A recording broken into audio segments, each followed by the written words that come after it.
Battlefield 5 has had an interesting release. I was excited to get my copy of the game, and I'm the biggest Battlefield fan ever since Battlefield 4. Loading the game for the first time and getting that Battlefield 1 intro to certain aspects of the game was exciting. I was so ready to see what the game had to offer. But then, something happened. I see this screen. The beginning of what is soon to be the worst week of gaming I have ever experienced. There is so much wrong on this screen right here, and the best way I can try to tell this story is by telling a slightly different story. I need to take you back on my journey of online gaming, so let's take a step back to when gaming looked a bit different.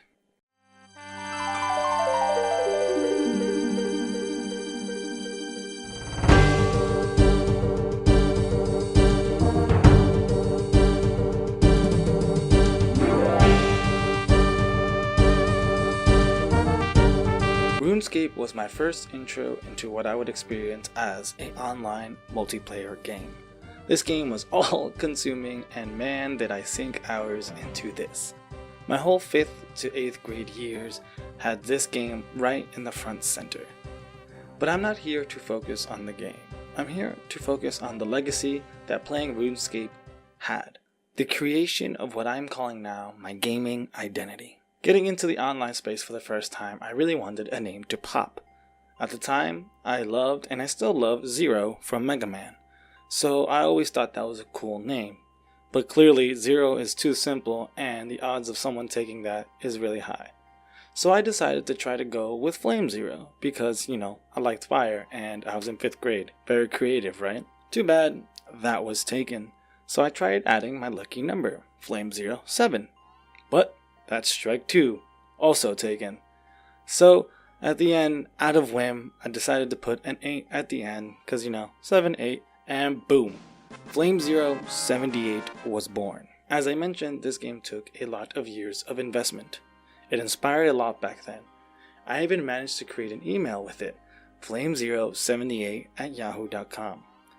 Things were looking up, and things were very simple. But as everything comes and goes, and by the time I got into high school, I also moved on from RuneScape, but the effect it had on my gaming identity, and more importantly, future decisions I would make would last. In 2006 and 2007, I bought with my own money my first gaming console, the Xbox 360. And by first, I mean first with my money. I always got them as presents, but this one was something I worked towards through summer camp, and I got it for myself. And my next phase of gaming began. Any guesses on what the gamer tag I chose? Yep, that's right. Flame078 joined the ranks of Xbox Live. And before I move on, I have to explain some details in the creation of this Xbox gamer tag. When creating my Xbox account, and being young and foolish and really didn't want to be restricted at the time, I chose to make a new email account, a Hotmail account. Tweaking some real life details such as my middle name instead of my first name, and changing the birthday that was different than my own, because I didn't want to be restricted because I was a youngin' and I didn't want to be treated as a kid, so I made myself into an adult. I did not think it would be a big deal. Anyways, with the new email, my Xbox account was created, and the next years of high school, 2006 to 2010, was just one big gaming blur. Through different Halos, Call of Duties, Gears of War, high school and gaming, they just meshed together, and I pretty much just gamed non-stop throughout those years. You might think it's not a long time ago, but to me it does. It seems like a lifetime ago, and that matters when it comes to a story like this. By the time I entered college, gaming took a different seat in my life. I gamed less and less, but more importantly, during my first 2.5 years of college, something happened. Sometime between 2011 and 2013, the email account flame078@yahoo.com was hacked.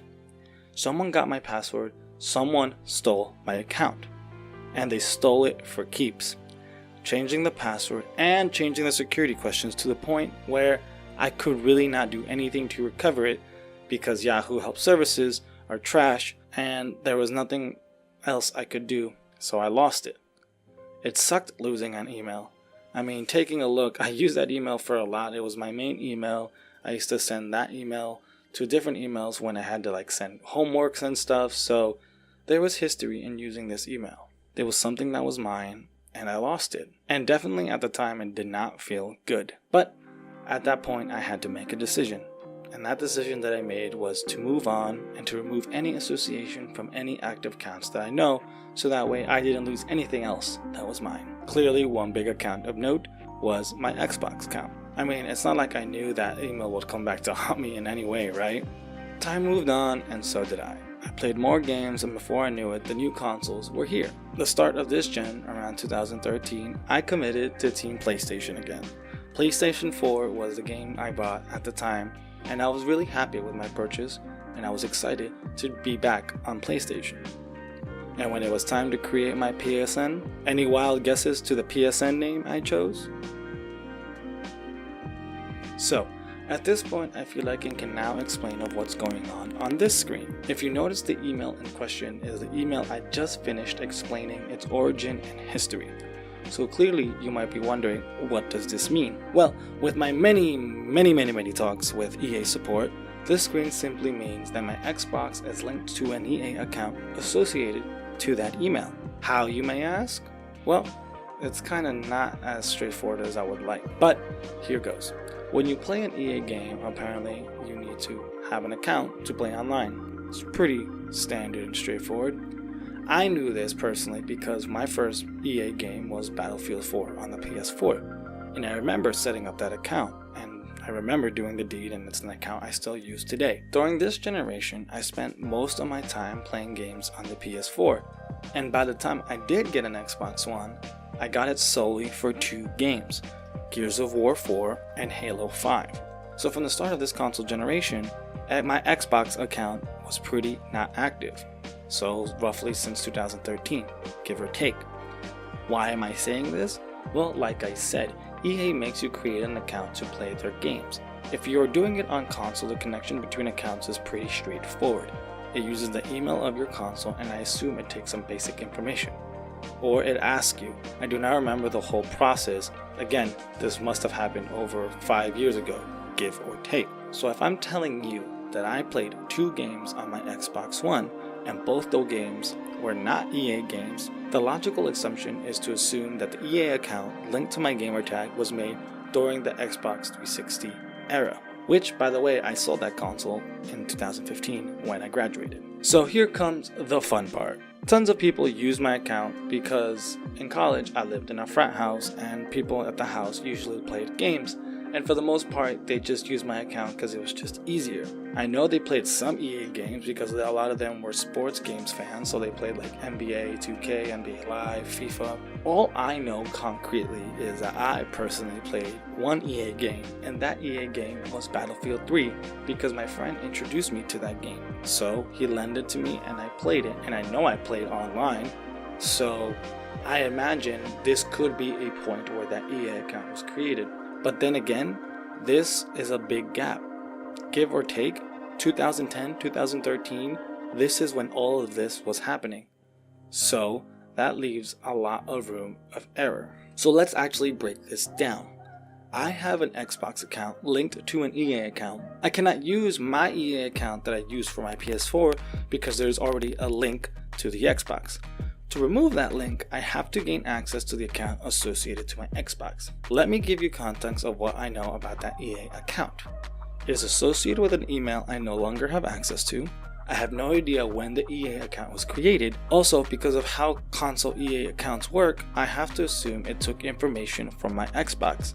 My information on my Xbox is not entirely accurate, so therefore I do not know what information the EA account has in regards to my data outside that one email. With the infinite wisdom of the people at EA, this is the solution they gave me. This is a web form that I must fill out to gain access. The first part is straightforward. Name, email, subject, and description. The next set of questions are where things get complicated. Date of birth, something that supposedly should be simple, but because of my own misgivings, it's not. Is it my real birthday, or is it the birthday on my Xbox account? When this account was created, did it just take it from my Xbox, or did I fill it out and I do not remember? I have no clue. The next question is last 3 to 5 EA games. Well, like I said, my console was used by a lot of people. How am I supposed to know what list of EA games are on this account? I'm not sure which games were played online and which ones were played offline. The only online game I know for sure was Battlefield 3. That's about it. So am I supposed to put all those games? Just the one game? The next question is EA account creation. Now, isn't this question just wonderful? Was it created when my friends played EA games in college? Or was it created when I set up the account to play Battlefield 3? Well, don't worry. Just those two questions narrow it down so much. Between 2010 or 2013. Or wait, even better. What if it was created during my high school years? That would mean anytime between 2006 and 2010. As for the other fields, since I made no purchases thankfully, those fields can help and I don't need to fill them out. So what am I looking at? I'm looking at date of birth, last 3 to 5 EA games, and an EA account creation are the factors that I'm assuming this team determines if I can gain access to this account or not. And furthermore, being able to remove said account from my Xbox. I have tried with as much info as possible. I've tried with little. I've tried with changing the names. I've tried with being vague. I've tried with being strict. I've tried it with writing paragraphs explaining the matter.